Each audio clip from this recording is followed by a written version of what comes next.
What is up, YouTube? We're gonna fire up some ribs. Got the old Weber Performer out. We're gonna be cooking indirectly. We're gonna smoke these ribs. I shouldn't say smoke. We're gonna barbecue these ribs. We're gonna trim them up St. Louis style, and I don't waste anything. So the tip meat as well as the ribs themselves are gonna be cooked. And we outfitted our Weber with the Kettle Zone. I'm trying to post as many videos as possible on how I use that. I'm telling you, it's a game changer when it comes to the Weber. No special setting up. It just makes it real simple and turns your Weber into a smoking machine. I'm gonna tell you, it's a must-have if you have a Weber. I don't make no money off of it. I should set it up to where I do get a little kickback, but I ordered it on Amazon. I got a link in the description of the video where I'm introducing it. And man, I tell you, game changer. We're doing ribs, and we're gonna get them ribs all trimmed up, seasoned up, so we can get them in the cooker. We got our coals going. I'm gonna get the cooker up to temp, so about the time I'm done trimming, the ribs will be the cooker be ready to go, and we'll be back.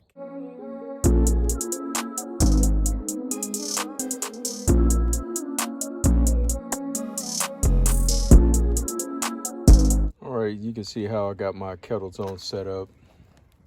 I did use the, this is a fire ring that comes out of the Weber Smoky Mountain that I purchased. This is to help keep my coals corralled if I had a bigger fire. Had my can in the middle using the minion method. I just pulled it out so you can see the lit charcoal. So I'm using B&B charcoal. I'll show you what the bag looks like. And I just used some regular charcoal to get it started. I want the fire. This is gonna give me a good long burn. Setting it up like this. Now I'm ready to add my seasoning wood in. I probably can just get away with just this one piece here. Half in the burning charcoal, half in the unlit charcoal. Go ahead and get our stones in there.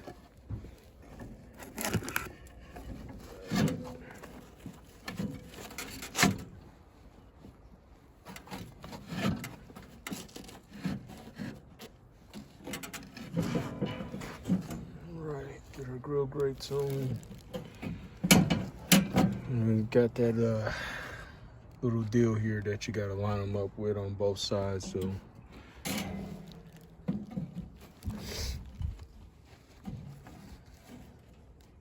no, go through the thing. What's going on here? All right, got that on there. I'm gone with our rib rack warmed up.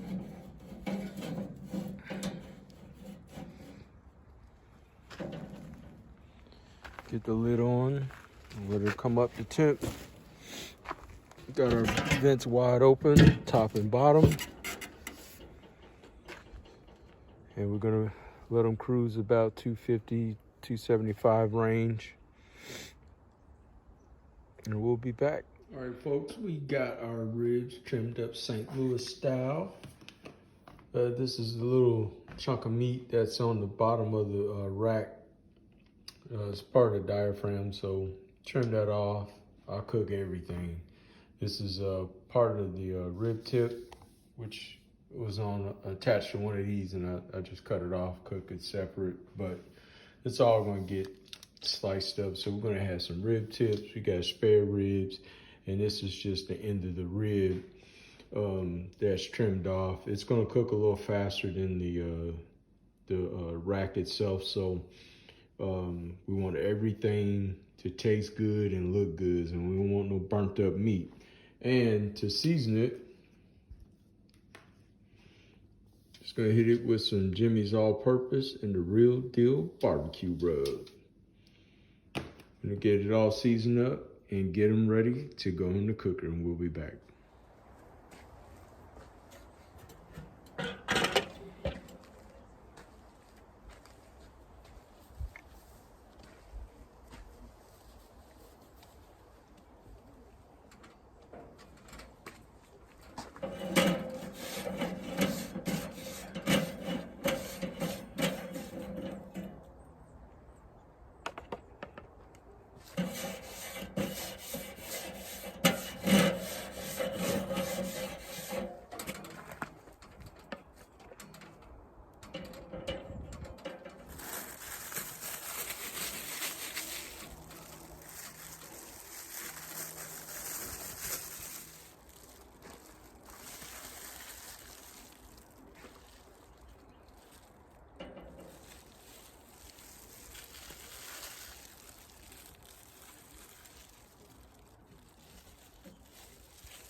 All right, folks, we got our ribs in the rib rack, both the ends and the racks themselves. Got the tip meat, you can see on both sides of the rack, and the other small pieces we got arranged on there. We're gonna get this lid over here and get to cooking. And we're gonna, now, things happen a lot faster with the Kettle Zone. You can dial it down so you can cook low and slow, but I got that thing wide open, and I'm gonna tell you, you're gonna see this is gonna happen really fast. So we're gonna cook a little bit on the high side, and we're gonna get this lid closed, get this party started. We'll be back. All right, folks, I'm gonna give you a look here, how we're doing, progressing in our cook.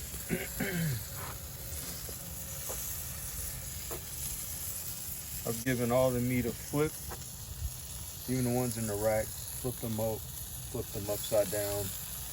You can see the tip meat looking pretty good. And the scrap meat's almost ready to come off there. And gave it a spritz. I'm gonna get the lid back on. Let this cook continue. All right, folks, wanted to give you a look here. We at the wrap stage here. We're gonna pull them, get them wrapped. I got one rack wrapped up. We're gonna get them wrapped. Just want to see so you can see the temp. It's about 160. And it's just like we was cooking a brisket pork, but it's about at the stall stage. So we're gonna go ahead and get them wrapped so we can go on and get this cook over with. And I'll be back. All right, we're gonna let you get a look at what we're working with here. See how those bones pulled back? You got pulled back on the bones. Not the bones.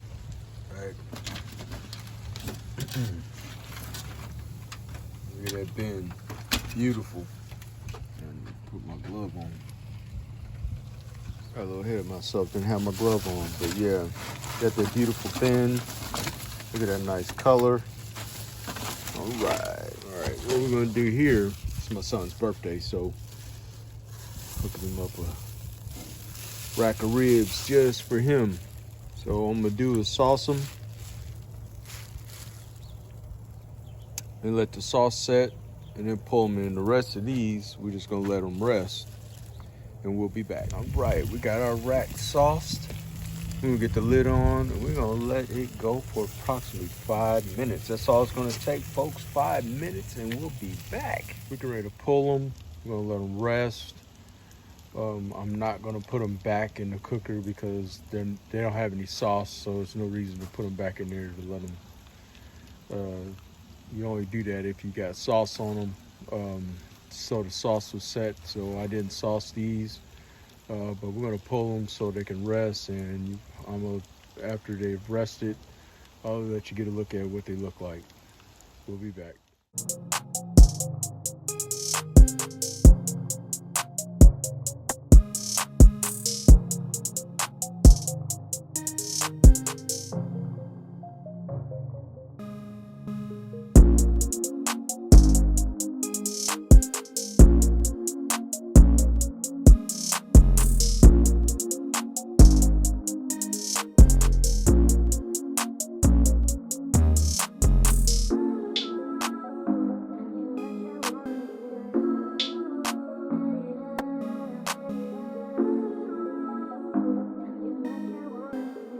Hey, Sparrow, you got a hit right there.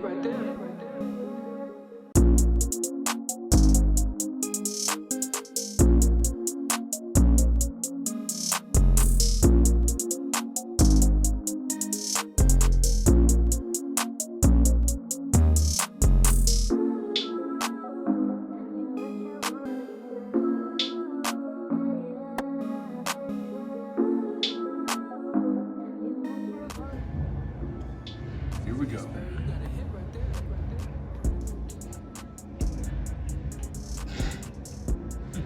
Man.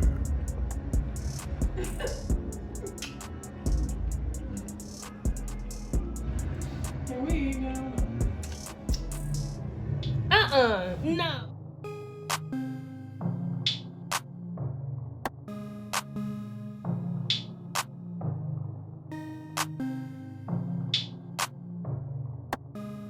Showing my dirty plate. Oh, no.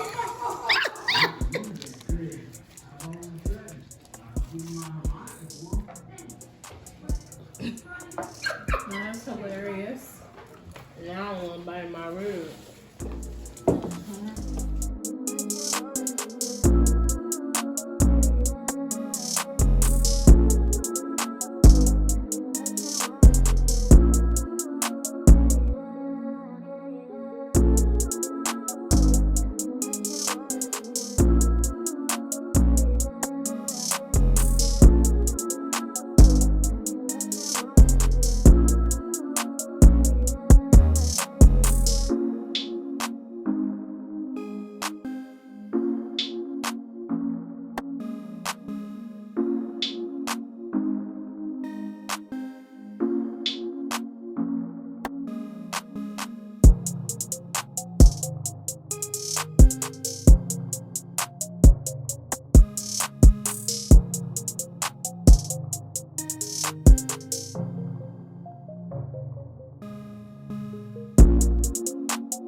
So tender.